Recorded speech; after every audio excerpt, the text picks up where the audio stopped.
Oh, good evening, ladies and gentlemen. Good evening once again.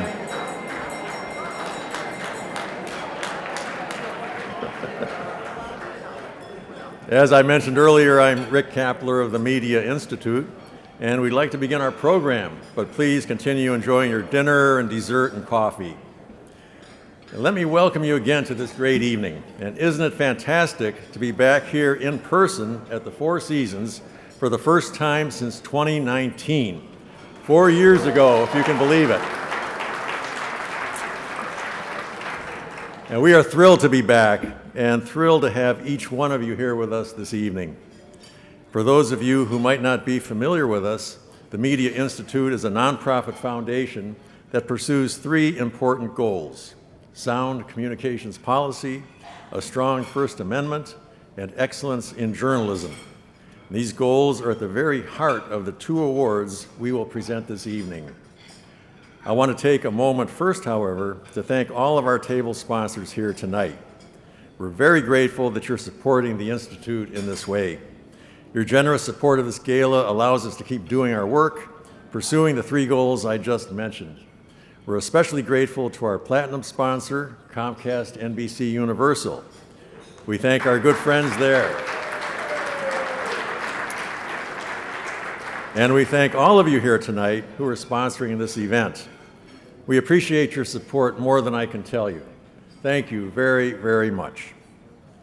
Now, this year's gala is special for two reasons. First, it's the Media Institute's signature event recognizing Free Speech Week, the national celebration of free speech and a free press that's going on right now. Free Speech Week is held every year during this third week of October, and it's coordinated by the Media Institute. Second, tonight at this gala, we are unveiling a major new initiative that we call the Madison Project. This project will be the centerpiece of a one-year celebration leading up to the Media Institute's 45th anniversary next year, in October 2024, so you won't want to miss next year's gala. The Madison Project is a timely assessment of the impact of free speech and free press on the future of American democracy at this very critical moment in history. The Madison Project will assess threats and challenges to free speech, free press, and the First Amendment in the United States, and it will examine the robustness of speech and press in social, political, and cultural contexts. The Madison Project will have a number of program elements, including the publication of an e-book that will be made available free of charge to all public libraries nationwide. The Madison Project will chart a course forward to maintain the essential freedoms of speech and press as the cornerstones of our democracy. This will be a high-impact, innovative initiative, and we are offering a limited number of sponsorships, which will include prominent recognition. And if you'd like to learn more about how your organization could participate in this very important effort, please contact me. And speaking of our democracy and the vital role of media, we are extremely proud of the program we have for you tonight. We have a really outstanding group with our award recipients, Michael Powell and Bob Woodward, our distinguished presenters, Nilda Gumbs and Donald Graham, and our featured speaker, LeGeyt. And let me share a little historical note. Michael Powell received our Freedom of Speech Award in 1999 when he was an FCC commissioner. And tonight he will receive our American Horizon Award, making Michael the first person in the history of the Media Institute to receive both of these awards.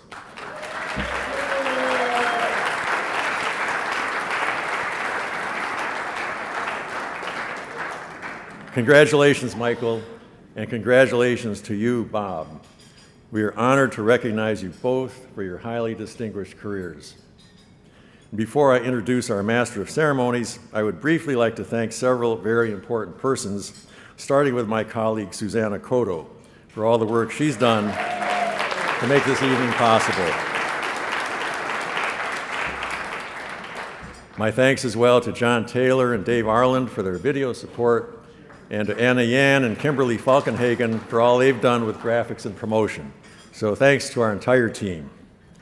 It is now my distinct privilege to introduce another very important person, our Master of Ceremonies, Mr. Dick Wiley. Hey, yeah.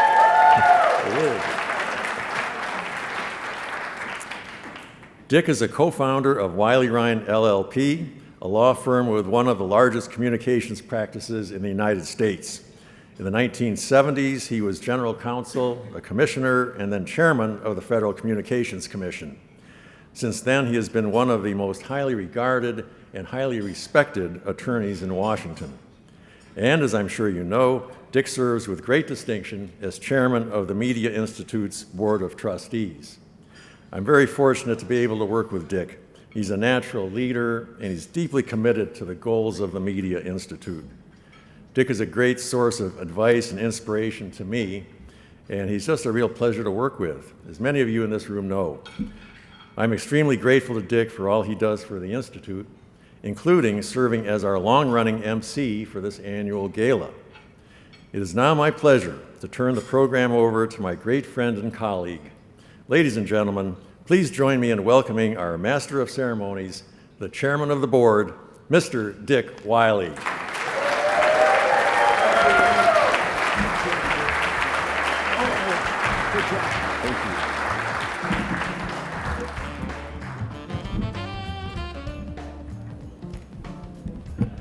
Well, Rick, thank you so much for those kind remarks.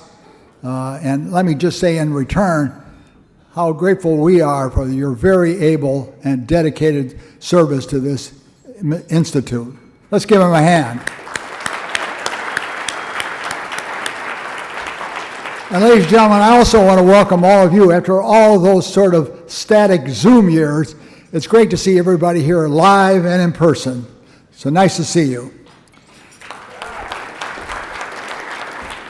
It's now my privilege to introduce our distinguished featured speaker, the President and CEO of the National Association of Broadcasters, Curtis LeGeyt. Mr. LeGeyt, prior to assuming his very high executive position, was also the association's chief operating officer and also executive vice president, government relations.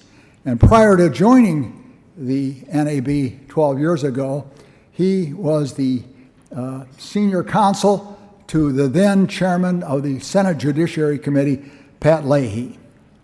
Mr. LeGeyt holds degrees from Providence College, can you believe this, in quantitative economics, and also a law degree from Cornell University. Please, ladies and gentlemen, let's greet this very outstanding association leader, Curtis LeGeyt.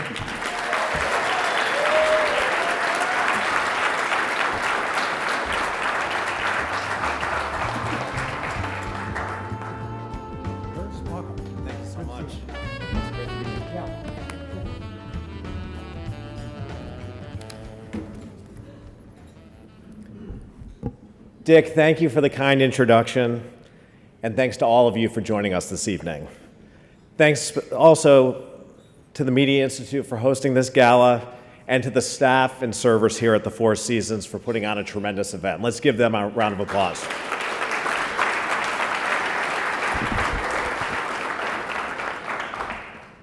Tonight, we celebrate the bedrock principles of our democracy, free speech and the vital role of a free press. And in that vein, it's a privilege to be honoring two exceptional individuals, renowned author and journalist Bob Woodward and former FCC Chairman Michael Powell, true champions of our First Amendment rights. Bob's unwavering commitment to truth and accountability has not only shaped the course of history, but inspired generations of journalists and writers. His remarkable work not only unveiled the dark secrets of Watergate, but illuminated the importance of fearless investigative reporting. Over 5 decades, Bob's reporting and engaging writing style have given readers a front row seat to the inner workings behind every major political event of our time, and has held every administration to account, Democrat or Republican. Bob's career serves as a powerful testament to the importance of investigative journalism to shine on light on those in power impartially. And at a time when those in power can't seem to agree on much, we are honoring a great statesman and someone who has spent his career successfully forging relationships on both sides of the aisle, Michael Powell. At the helm of the FCC, Michael helped to usher in a new era in digital media while upholding the principles of a free press. Now, as the president and CEO of NCTA, he continues to advocate for innovations that enable freedom of speech and open discourse. Michael is truly the gold standard for how to cut through divisions, whether in Washington or in the boardroom, to get things done for the good of the American people. With our nation at a crossroads where the trust, integrity, and authenticity of journalism is at stake, we need people like Bob and Michael more than ever. So please give them a hand.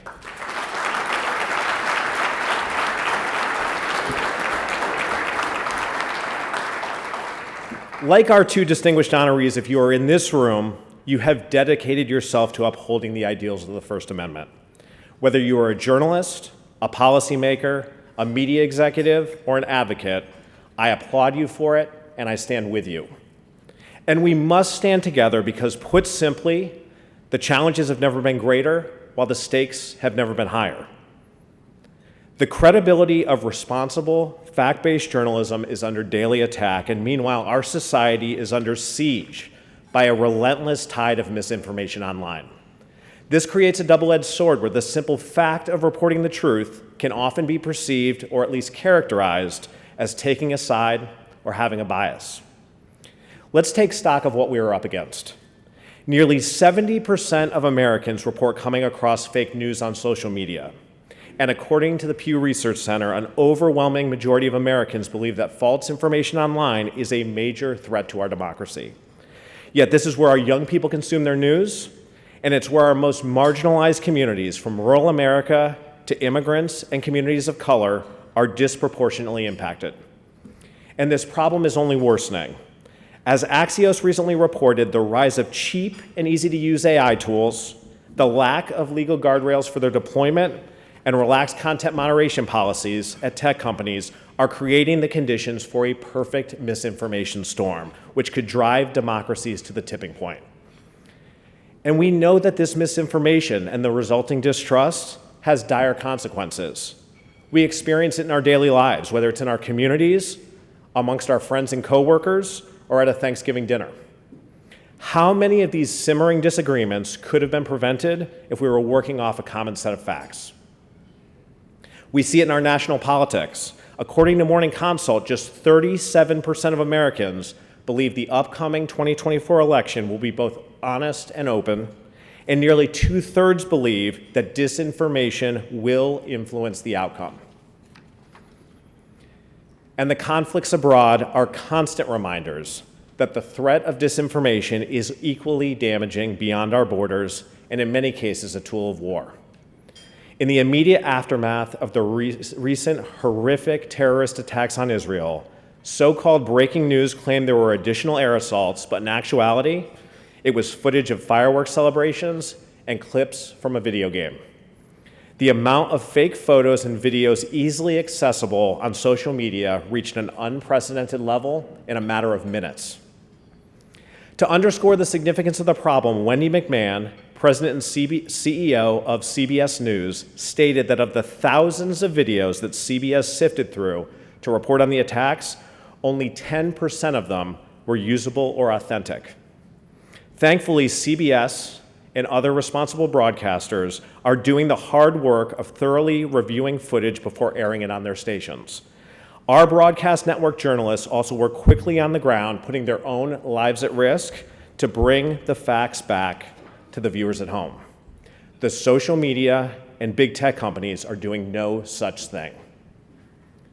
Years into tech's experiment to hold up crowdsourced social media content as a more democratized form of news gathering, it is safe to say that it can never replace what journalists do, which is to provide the facts that calm the storm.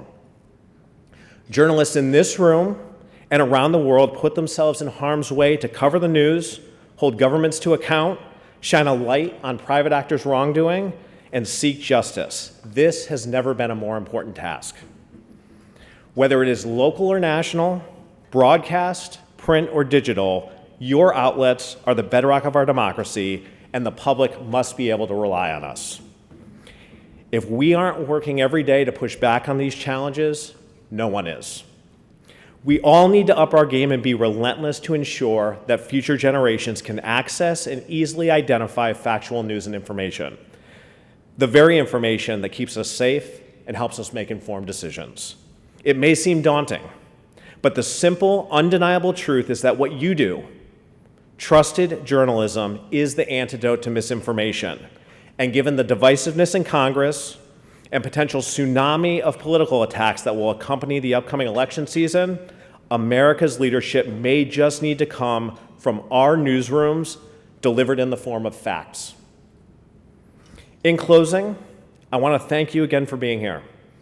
When we leave here tonight, I'd ask you to remember this. Throughout history, our free press has endured through chaos and strife, victory and triumph.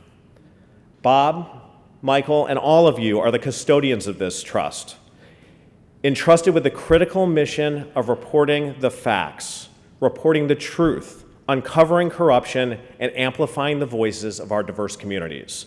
Working together, we will ensure that the strength and freedom of the press are unwavering. Thank you.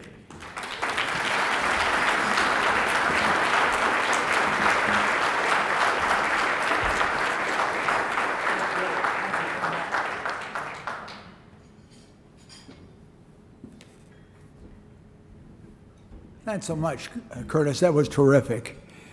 Ladies and gentlemen, we come now to the awards portion of our program, and to present the American Horizon Award to an old friend of the Institute and of so many people here today is someone who knows him well. Nilda Gumbs, after all, is Chief of Staff of NCTA, the Internet and Television Association. And over the years, she has served that association in a number of important positions, especially those involving the cable industry's legislative and regulatory priorities. So, ladies and gentlemen, let's greet Nilda Gumbs.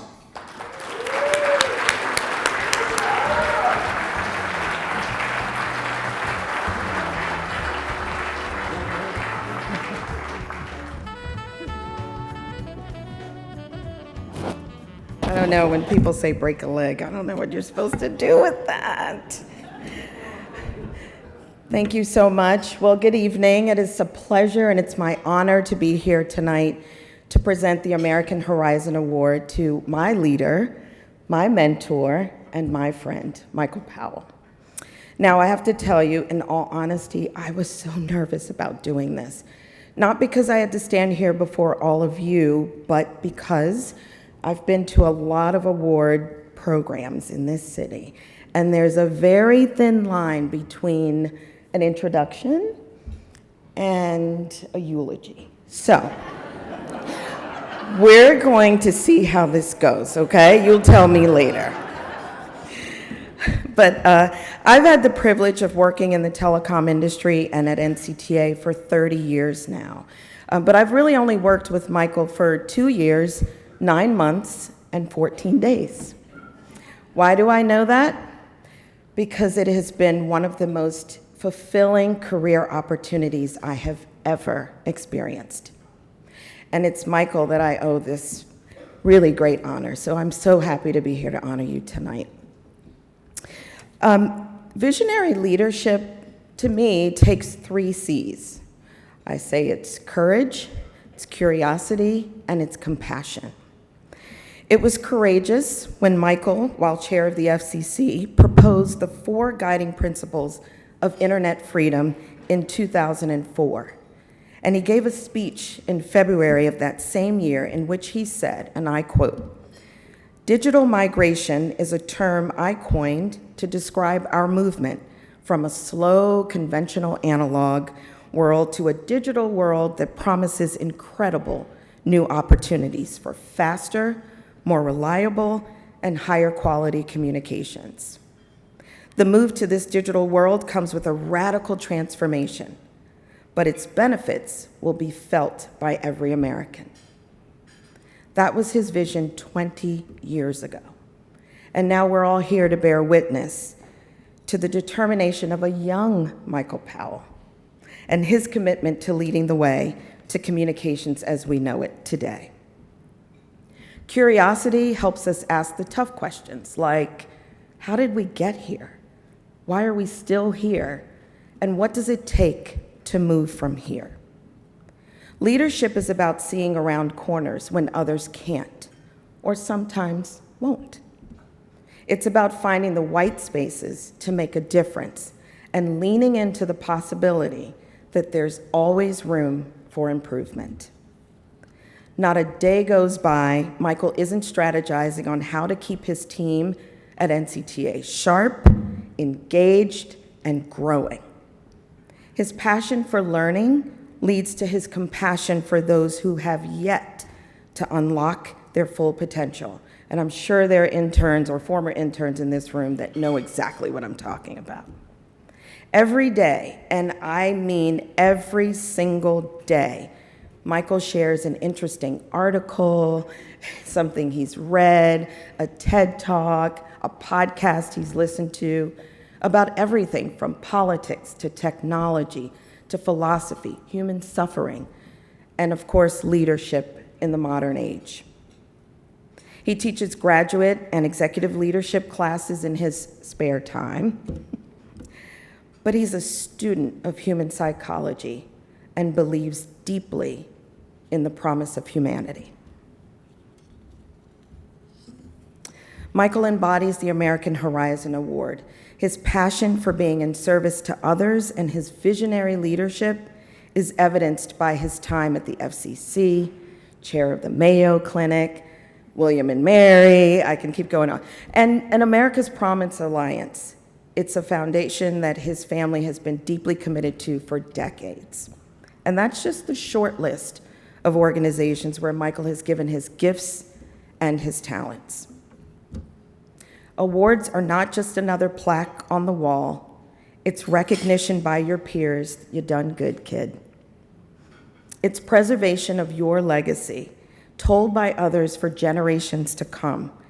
And it's a reminder that others came before to make us better. Michael, tonight we see you for the visionary leader you've always been and celebrate your accomplishments so that 20 years from now, your grandson, Theo, will know just what you meant to the telecom industry and how you helped shape its history. Congratulations.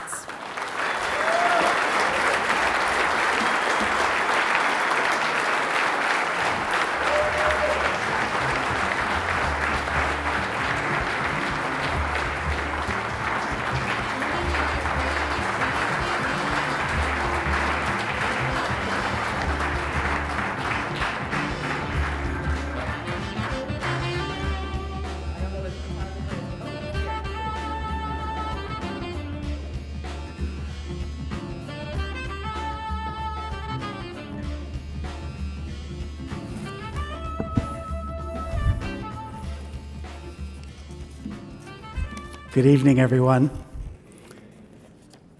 What a beautiful night. It's great to be with so many friends. Nilda, my current chief of staff. This room has 3 of my former chiefs of staff in the room all at once. Curtis, beautiful speech. I was moved by your kind and gracious words. But just to be clear, your members will not get a discount on retransmission consent, no matter how solicitous you are.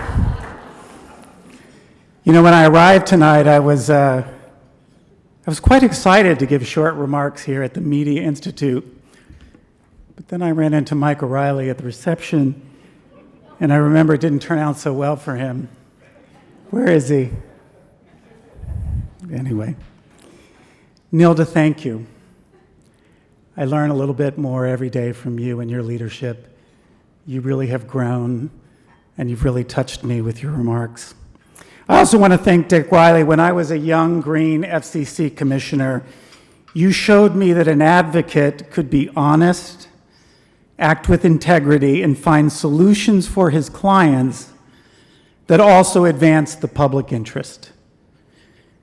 I have tried to live by your example for years and in my current role, so I thank you.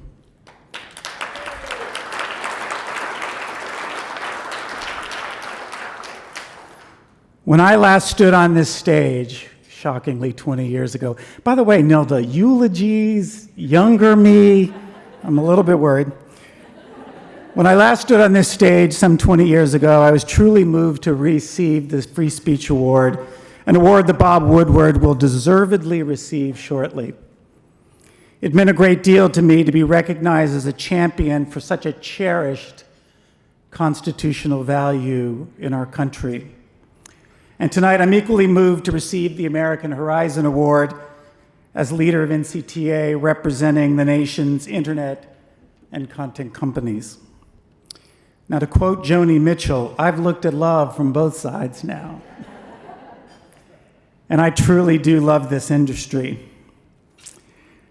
It has meant a great deal to me. As I work to see the world from different perspectives, both as a former regulator and a current trade association chief, I've seen the importance of trying to mine the symbiotic relationship between regulator and regulatee in order to ensure high-quality public policy. It's something we have to continue to do. I want to thank Rick and the Media Institute for this recognition, but more importantly, to its unshakable commitment to free speech. The First Amendment is our most cherished right and undergirds our democracy. Our society is suffering these days, and many wonder how we will get out of the mess we are in. I don't have the answer, but I'm convinced that allowing people to speak freely, coupled with an equal commitment to listen intently, underlies any solution. As a government official, I was committed to honoring the commandment that I make no law abridging freedom of speech. As CEO of a trade association representing one of the nation's most important industries, I appreciate that our forefathers had the foresight to add a final clause to that First Amendment. In it, they established the right to petition the government for redress of grievances. And boy, after today's net neutrality vote, I have a lot of grievances. But this evening, I have absolutely none. I have only gratitude. And if you allow me just a moment of personal reflection, yesterday was the 2-year anniversary of my father's death. He was the greatest leader I ever knew. I would hope he would look down and be proud of me tonight. And I'm wearing next to my heart his Purple Heart, just to remind me what grace, kindness, courage, and leadership really look like. Thank you all very much.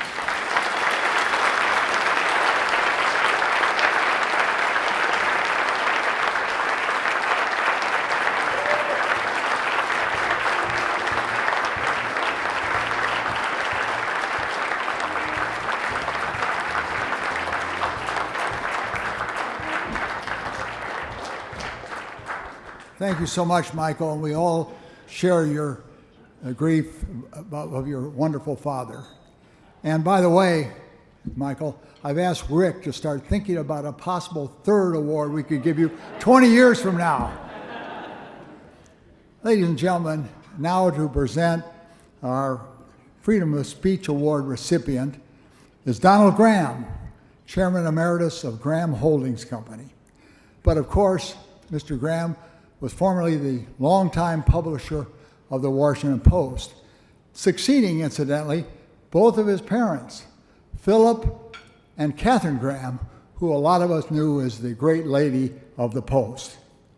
And our guest's grandfather, Eugene Mayer, actually bought the Post out of bankruptcy in 1933. Previously, Mr. Graham served in the United States Army in Vietnam, was a patrolman in the Washington Metropolitan Police Department. In 1971, he joined the paper as a reporter. Ladies and gentlemen, let's greet this legendary media executive, Donald Graham.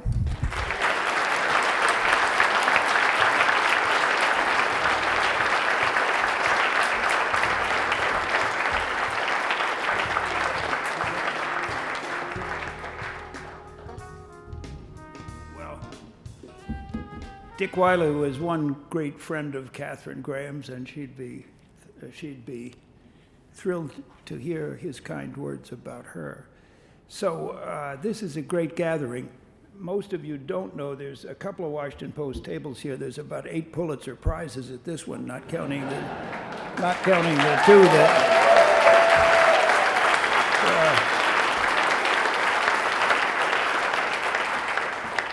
So I came to work at the Washington Post in January 1971 as a reporter.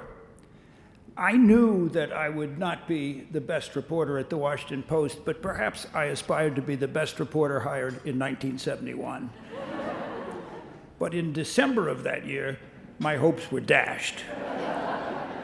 We hired a fellow named Bob Woodward, and he was hired, this is true, because he so pestered Harry Rosenfeld, the Metropolitan editor, with phone calls saying, "Harry, this is Bob Woodward. Do you have a job for me?" So Harry's wife, Annie, finally turned to him and said, "Aren't you always saying you want reporters who are persistent?" Woodward took no time at all to make himself noticed, and I can tell you that because, Dick, I remember a dinner at Kay Graham's house where the company was basically Kay Graham, Brent Bradley, a couple of family members, and me. And Kay, Ben, and I were all 3 of us talking about what a great reporter Woodward was months before the Watergate burglary. He made it evident immediately. Note that this was Bradley, perhaps the greatest editor ever in American newspapers, and Kay Graham, in my biased eyes, perhaps the greatest publisher ever in American newspapers, talking about a rookie reporter.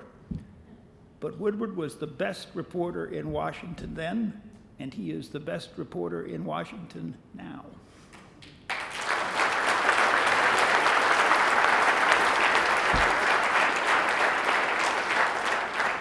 So I had a close-up view of him during Watergate. I was no longer in the newsroom, but I was working in production or circulation, hanging around at night, talking to Bob and Carl in the evening and to my mother almost every day.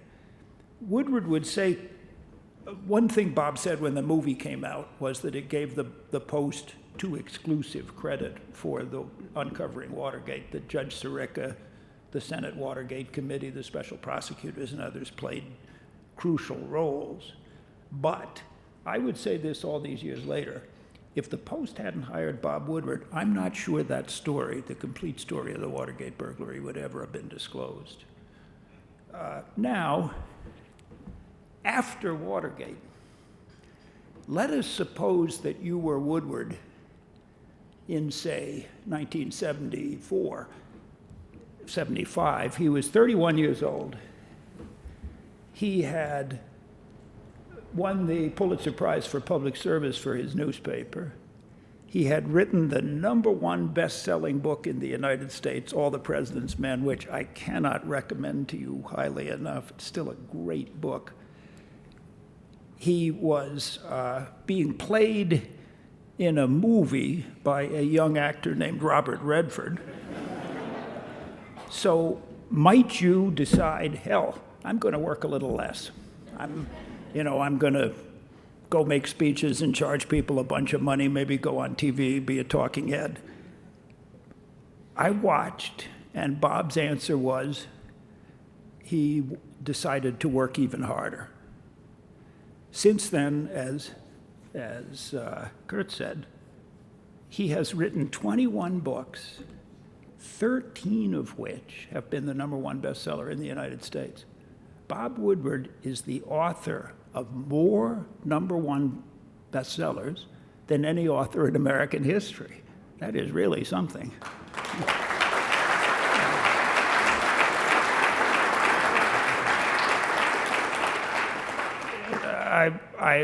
There cannot be many people who can say this. I have read every word of every one of those books, and they're terrific. He and Carl wrote a second epic Watergate's book about Nixon's resignation. He wrote the first book from inside the Supreme Court, which still reads like a thriller all these years later. I am a huge admirer of the books he wrote about the wars in Iraq and Afghanistan, starting while they were immediately underway. So that these were, I think, the first books in American history that told American citizens at the time what their leaders were saying to each other, what they were writing to each other, what they really thought, and what people thought they thought, while these wars were going on. And if I wanted to understand Donald Trump, I would start with Bob's 3 books on him, though I understand there are other books about President Trump. Ladies and gentlemen, the greatest reporter in American history, Bob Woodward.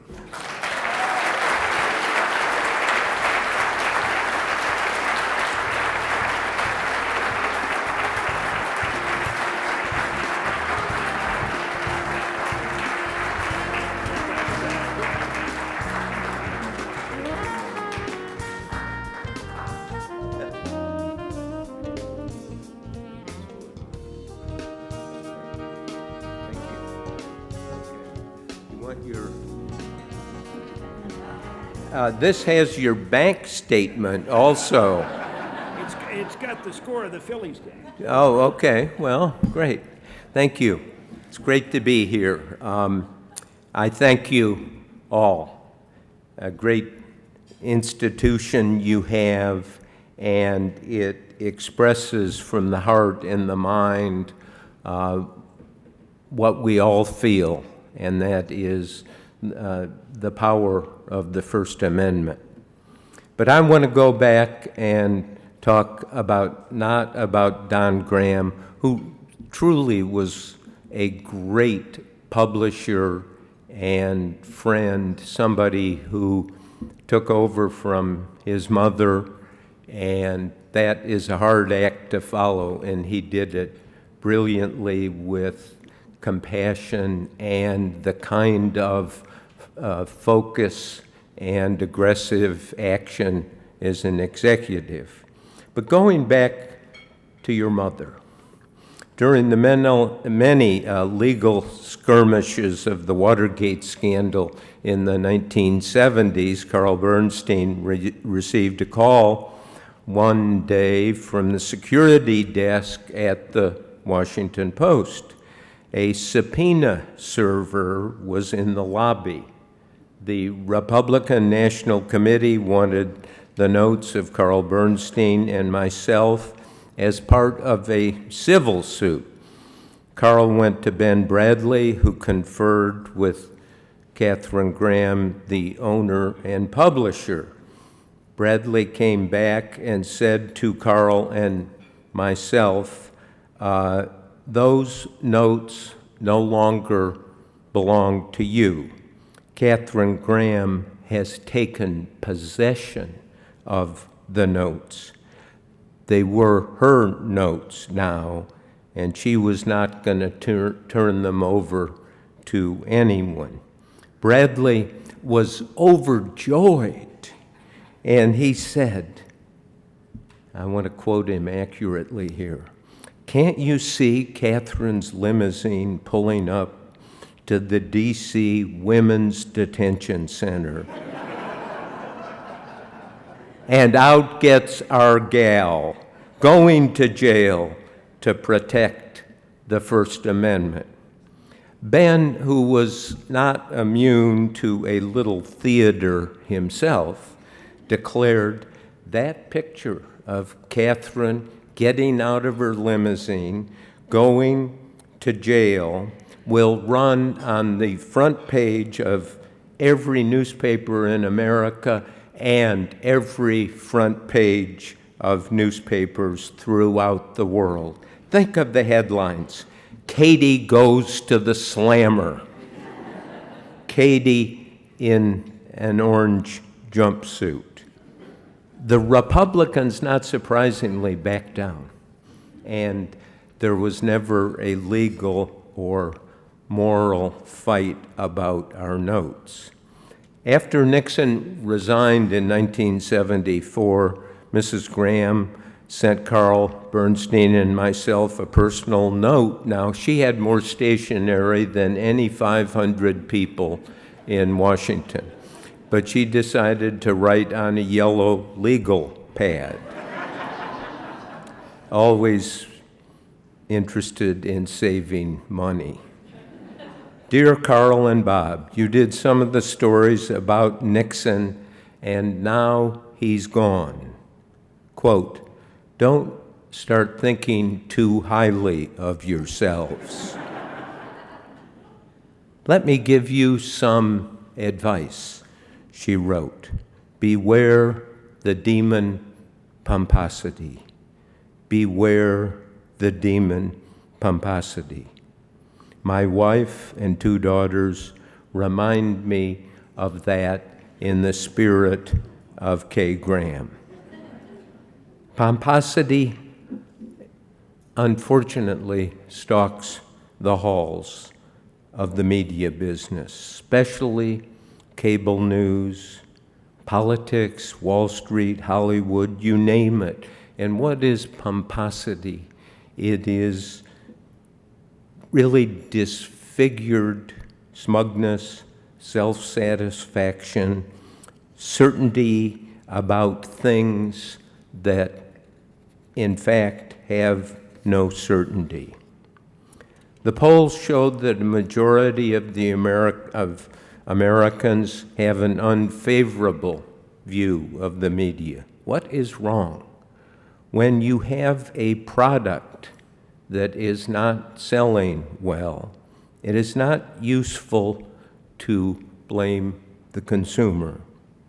Have we drifted away in our media business from some of the main principles of American journalism? I thought tonight I'd talk about briefly those principles and the works that best illustrate those principles. Some of the best examples come to mind are Ida B. Wells' 1892 pamphlet and expose of lynchings in the South, John Hersey's 1946 long article in the New Yorker, Hiroshima, Ida Tarbell's 1902 History of Standard Oil, Seymour Hersh's 1969 brilliant expose of the My Lai massacre, the Pentagon Papers published by the New York Times and the Washington Post, the reporting on Harvey Weinstein's sexual assaults by Ronan Farrow, Jody Cantor, Megan Twohey, the Washington Post reporters Sari Horowitz and her partner Scott Hyam's expose of the drug companies' culpability in the opioid epidemic, and Sari's here getting a free dinner. What do all of these stories have in common? I think there are actually 5 principles of journalism that we can see in those stories. The first principle of good journalism is to use firsthand witnesses, people who were there, people who have personal knowledge or evidence of something they saw, heard, or experienced, not hearsay, not supposition. I could go on with examples of this, but a witness, a first-hand witness, can be a backbencher at the National Security Council meeting in the Situation Room of the White House. A second principle builds on the first, finding participants who have an active role in what you're trying to write about, what you are trying to understand. Participants can be the best sources because of their investment of what's being described, but their accounts, of course, have to be checked and verified. The third principle is to find contemporaneous notes taken by witnesses or participants in the events you were trying to describe. Just recently, the indictment of former President Donald Trump for the January 6th incitement shows about Trump's pressure campaign on Vice President Pence. And in the indictment, it quotes Pence's, very interesting here, contemporaneous notes saying that Trump said to Pence as he's putting the pressure on him, "You're too honest. You're too honest." A fourth principle that comes along with this is to obtain documents or other records, which can include audio recordings, camera footage, emails, or text messages. There are so many stories done from documents, so important. The fifth principle is the journalist must go to the scene of events being described, if at all possible. That may mean going to the war zones in Afghanistan, Iraq, Ukraine, now the Middle East. I have a long story about how I learned this lesson, but it's too long and it's too late, so I'm going to cut it.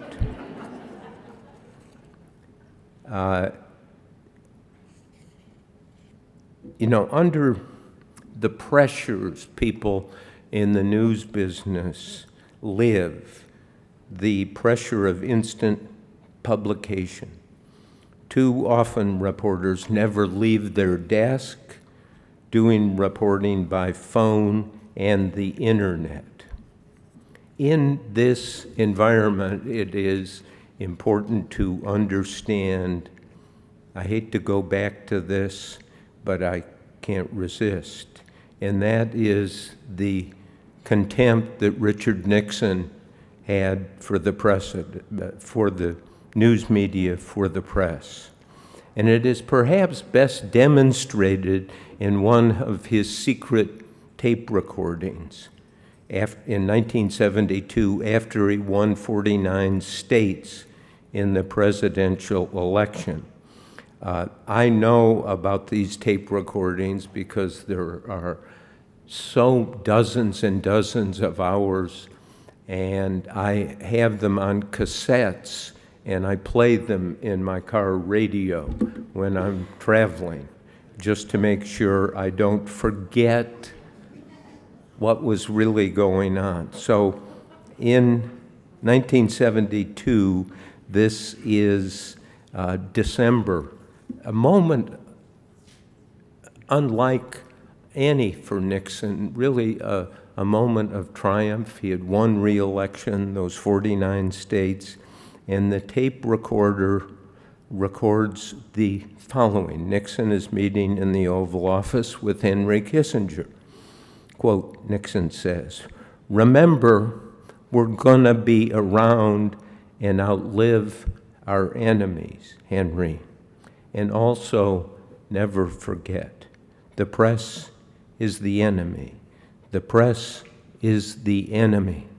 The press is the enemy. The establishment is the enemy. The professors are the enemy. The professors are the enemy."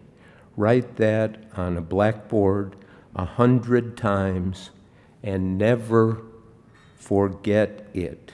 I know so many people who were disappointed that they did not make Nixon's enemies list, from politicians to talk show hosts. They feel abandoned. This was, of course, not Nixon's view alone of the press. It's Donald Trump's view of the press, who regularly told me personally in interviews, "You are the enemy. The press is the enemy." Distrust and contempt of the media, as we know, is widespread. Some of this is valid. The media industry and we journalists need to face up to this criticism. Reform is necessary, and the best reform comes from within. It is essential that we raise the bar, I believe, on ourselves. I gave a talk this morning to several hundred defense attorneys. They heavily, with real passion and force, criticized the new sourcing formulation in the news media, newspapers, on television, and of course that sourcing formulation is, quote, according to people familiar with the matter, or according to people familiar with the incident. I am familiar with many matters and incidents, but I am dramatically and fully unqualified to speak about them. This is a problem that needs to be addressed. A return to the 5 principles might be a good first step, and we need to tell our readers, viewers, and listeners that these are our standards: first-hand witnesses, participants, contemporaneous notes, and documents, and going to the scene. Thank you very much.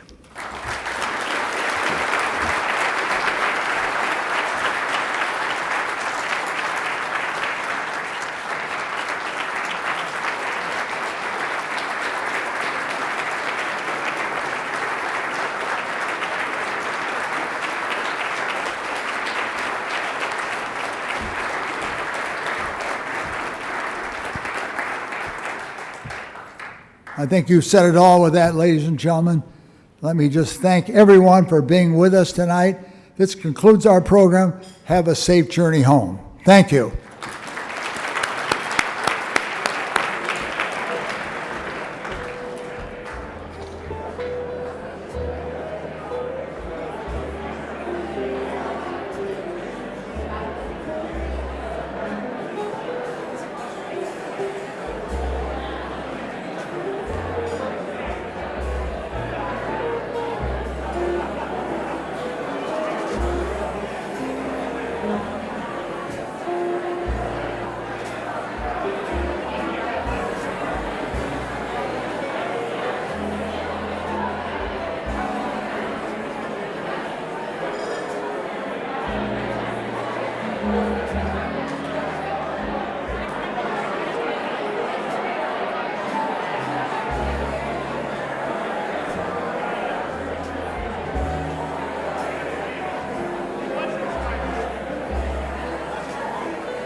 gave your wonderful wife my cell number, so she's going to text me. Yes, she has it. So I told her to text me and then we'll connect.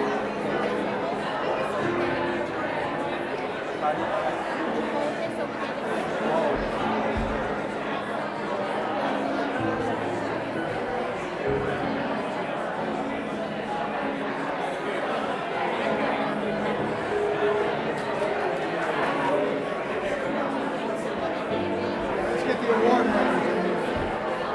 The award winners. Get in there.